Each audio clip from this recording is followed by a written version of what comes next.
Welcome to this week's episode of Living in Wholeness. I am Jackie. And I'm Keisha. Today we will welcome back Chris Honeycutt on today's show. Welcome back, Chris. Great to have you, Chris. Great to be here. Yes. On today's show, we'll be talking about leadership development today. You know, Chris, many times with leadership development in churches and organizations, we find that churches tend to go outside of the church a lot of times to bring in leaders to come in to run ministries, different departments. Mm-hmm. How can leadership development, a process set up, actually help a church not to do that, but to begin to raise leaders within their church? Sure. Well, one thing we're seeing as a trend in a lot of the larger, healthier, growing churches is internal hiring, basically, promoting from within. And they don't do that just haphazardly. They've put people through a process. They help people grow in their DNA and culture and vision for that church. And they've really, I guess you would say a trait would be they hire more out of heart than talent. So basically they'll develop someone that's had the right heart for ministry and pour into them and invest in them and get them the resources they need to grow. And that way they have someone that's more closely tied to someone of their ministry methods and culture. So that's something we've seen in a lot of churches where, again, they have their own leadership schools, or they have their own, kind of the old school way was a church might have a Bible college or a ministry school or something like that attached to it. So now it's where you're seeing a lot of internal development like that happening, where maybe someone might be an apprentice or an intern serving in this capacity, and they kind of grow and they move up the ladder. And sometimes if that church is multi-site, they'll have a whole launch team ready to go to place them there. What's the purpose of leadership development? You know, what is it exactly? What should it accomplish?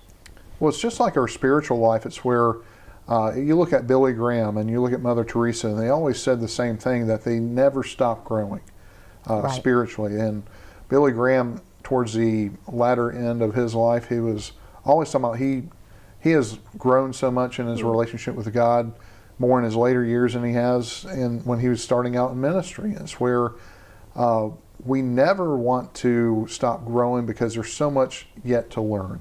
That's not just about ministry, that's about God, that's about life. And really what we learn about God and life is something that can filter through back into ministry, how we approach people, how we communicate things, where things kind of are derived from and originated, rather than looking at what other churches are doing and getting good ideas and that sort of thing. So true leadership development is where it's tied to the vision. I think the other episode we talked about vision development, but basically it's going back to how do we execute that vision, how do we implement it, how do we get people to buy into it. And so leadership development is certainly a part of that process, where as you're growing, you need people to be growing. Because church is not an organization, it's an organism. Absolutely. This is where, again, people are going to be people, and people need to be poured into. They need to be invested in. They need to have a purpose. What prevents pastors from doing that and developing our people? A lot of times it's pride and ego. They're stubborn. A lot of times they operate, again, out of lack. They think we don't have the money for that. I hear that a lot when training churches will come alongside a church and they say, we don't have money for this or that or the other. And it's kind of like, again, what does the Bible talk about a lot? The Bible talks about money a lot. The Bible talks about faith a lot. And so it's where, again, that same sort of thing, we might look at a person and we don't see much, but God sees much in that person. Absolutely. People have this idea about them that maybe they can't ever grow to this level, and that didn't usually originate in their heart. It was someone telling them that. Maybe how they grew up with their parents, or maybe their brothers and sisters, maybe their friends. And so it's where it's imperative on the pastor to let them know that that person has potential. Absolutely. And they see, again, room for growth, and they see that again, they can be a leader someday. As pastors and leaders, we're all called, to look at those who are raising or those who are in our church and looking for the gold in them, Yes. unearthing that, Absolutely. in them. We're called, to Yes. create disciples and make disciples, and that's part of leadership development, looking for that in those. It could be a mom at home or a grandmother. Everyone, I believe, has leadership potential in them. Sure. Because everyone's leading someone somewhere, whether it's a stay-at-home mom leading her children in her home, she's still leading her children. Yeah. So I think we have a responsibility, as leaders and pastors to actually unearth that in people and help them grow and develop, because Absolutely. we're held accountable for that. And that's where a lot of times you hear this conflict in the church today, that there's one group of pastors, theologically speaking, they don't like the idea of leadership development. They want to call that process discipleship. I think it's both. And this is where, again, we have a program called Emerge, where basically we're bringing both of those to the table. We're bringing good spiritual habits and everything that people can engage in, and we tie that program in with whatever the beliefs are for that church and the ministry methods for that church. But we also bring in a lot of John Maxwell resources. Training Churches is part of the John Maxwell team. We have many of our trainers that are certified with them. So we bring a lot of John Maxwell's leadership resources, which is just golden material, and we let them know that, hey, there is another side to growth. That obviously the Bible is what we look at as inspiration. We look at that as basically helping our spiritual life and everything attached to that. But it's where, again, the church has done a poor job in developing leaders. And that's why you see in the church today, the church as a whole has declined. Right. Because we don't pour enough into people. We don't really try and develop them. We really try and, the pastor will be the dictator and try and do everything out of his talents and his experience and his time, rather than empower people. How is leadership development affects the growth of the church? Well, it's the law of the lid, and that's from John Maxwell. It's like any organization will grow to the capacity of the leader. Right. And that's where the more capacity you have in people, the more growth will happen. Right. And that's where, again, I believe God is part of that process. That, we may not have the awareness, we may not have the abilities, we may not have everything we need right now to do what we need to fulfill that vision. But it's where we're part of that growing process if we engage in a serious prayer life and we look at, how can I learn from this pastor? How can I learn from this leader? How can I learn from this person? And there needs to be more of that. There needs to be, again, that show and grow mentality where, again, we're looking to build people up. We bring them alongside those who are on that path of growth themselves, and they've reached this level. We want to bring those people up to a certain level. Yeah, I don't think one pastor, one leader can carry it all in leadership development. It is the law of the lid. You grow your organization, your company, your church up to where you're at. You can't go any further than that. Right. So the Lord gives you a team. He gives you a team of people around you for a reason, with different gifts, different talents, different insights to use for reason and purpose, so you don't get stuck. So you can, grow. How important is it for a leader to grow themselves, but then also to grow their team, those who they work with? Absolutely. Again, that goes back to the law of the lid, in the sense that the pastor, the senior leader, the CEO, whoever it might be, has to know that they are modeling growth. They are modeling leadership. They are modeling a lot of things.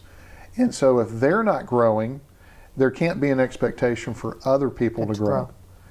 And so that's kind of like with parenting. It's like, telling a child to eat their vegetables, but if you're not eating your vegetables, are they going to eat their vegetables? Probably not. And so this is where, again, the pastor, the leader, the CEO, whoever that is, has to model it. People have to visibly see that, you have that quiet time with the Lord, or, hey, you're going to a conference to learn about maybe some ideas and some methods that haven't been tried before, and learning from other churches, other organizations. And so if they see the pastor on that path of growth, it's going to be a lot easier to get other people on that path of growth. Right. Chris, what are some benchmarks or should you put benchmarks in place and leadership development process, like a 3-month goal, a 6-month goal, just to make sure people who are in that process are reaching those goals and actually growing? Sure. One thing that Training Churches does is we can't be there on the ground visibly seeing the growth of people. That's not our role. What we do is try to have the pastor identify some things. And there's things, again, they can look at that person's marriage, or they can look at what their work life has been like. There's a lot of things you can look at, say where someone is in an office setting. Are they really doing everything they can in that time and maybe staying over 5 p.m., so to speak, and doing whatever it takes to get the job done, or they're counting down the time until they clock out. And it's where, again, you can see that person's heart. You can see, again, are they living in that purpose? And how does a leader or pastor do that? Is where, again, they have to model that. Kind of like with growth. It's like if they see the pastor checking out early, that's setting up a precedent that, hey, you know what, maybe I can too. Maybe follow the leader. That's right. Yeah. So again, it all goes back to the leader. It all goes back to that figurehead of, you know what, the benchmarks that I set have to be ones I keep. And that's where, again, I need to make sure that everything in my life matches up with what I expect other people to have. I like that you brought in just not the ministry side of things, but the personal side of things. Absolutely. Their marriage, their home, their family. Yeah. Who should be included in that group of people that you're developing? Should everyone be welcome, or should there be just a set group of people that you're working with? Where we start with is typically a pastor and his staff, or in a organization, the CEO or the president or chairman, whatever it might be, basically a figurehead and a group of people that's around him. It can go as far down as maybe serve team members and that sort of thing, but really it's where everything will trickle up. If everything's in an excellent process and healthy, even church members will see, you know what, I see that person has grown a lot. I'm going to kind of figure out their secret, so to speak, and maybe that builds a relationship where they start serving more and they pick up on things. And so really a lot of things are caught. It's not necessarily taught, they're caught. And this is where, again, most people grow not by an intentional track, but they grow by just observation. Right. And this is where, again, they are inspired to dig in themselves, and maybe they start asking questions. And that's where also a leader can be aware of, you know what, this person has a desire to grow. That's half the battle, is having the desire, because a lot of people get pulled into it. They maybe think they're already at a point of growth already. They don't need to grow, and that's a lie from the enemy. We all need to grow. We all need to be accountable. We all need to always be learning.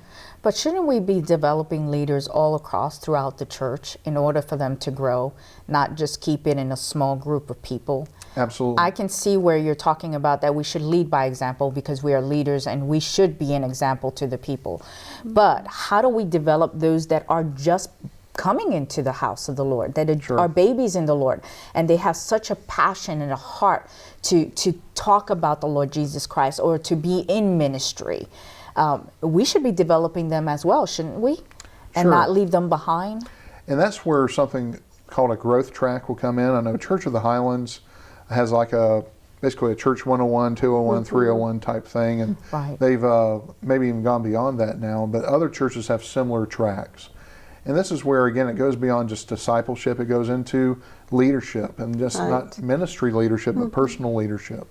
So a lot of churches implement growth tracks for everybody. And that's where, again, they're learning more about the church and Christian beliefs. They're learning about themselves a little bit, maybe what their gifts are, what their experience is in relation to the church. And then going beyond that, what their ministry is and being equipped for ministry. And then also, again, opportunities for leadership. A lot of the extrapolated things that come out of a new members class or a growth track is, hey, placement in a serve team. Right. And this is where, again, they have the opportunity to lead, and they're learning from other people. It's going back to that idea of law of the lid and delegating. It's where, the pastor can't own everybody's process. It's about when I mentioned the pastor or the figurehead and a staff around them. Right. It's where, again, they are directors. They are kind of like coaches, if you will. Right. And so it's a pipeline we see, a pathway of always helping people have an opportunity to grow up, if you will, in the organization. So that group should be creating a different group that develops a different group that develops a different group. Right. It's always, and so again, forward. it's a never-ending process of pulling someone in and saying, you know what, let me show you how to do this, and here's an opportunity for you. Yeah, it's a leadership pipeline, a Absolutely. built-in one. And that's key, because when you have a leadership process and you develop all of these leaders, they're sitting in a pool. Yes. So what do you do with them? And if you don't have that pipeline in place, the different levels they can go to, the different areas they can go to, they're just sitting there. Yeah. And leaders hate to waste their time. Absolutely. So if they feel like they're not being used normally, they'll move on and go somewhere else where they feel used. Yeah. And that's useful. that's kind of one of the grave sins of the church, is that we lose people because we haven't engaged them. Right. And that's where, again, they feel like they haven't been using their gifts, they haven't been fully appreciated, whatever it might be. And a lot of times that's pride and ego involved, but it's also on the fault of the church because we haven't had that process in place, that intentional track, that cradle to grave process of, this is how we grow someone in Christ, this is how we grow someone in leadership. Right. Put them in position to learn from others. Chris, what other ways can training churches help churches grow in leadership development, that process? So one thing that we do is this inside-out approach. A lot of churches and organizations will come to us for marketing. We have a great creative team. We do graphics, we do print design, we do websites, we do social media, all that good stuff. But we don't even touch any of that until we look on the inside of their operation, seeing how their Sunday morning services are going, or what some of the ministries are doing. Are they effective? Is their team being invested in? Are they being developed? And so there's a lot of things we look on the inside first to look for indications of health before we move them forward to, say, a marketing point. This is where, again, we don't want people to waste all this money drawing other people to their mess. And that's what marketing does if you're investing in that first and not the internal side.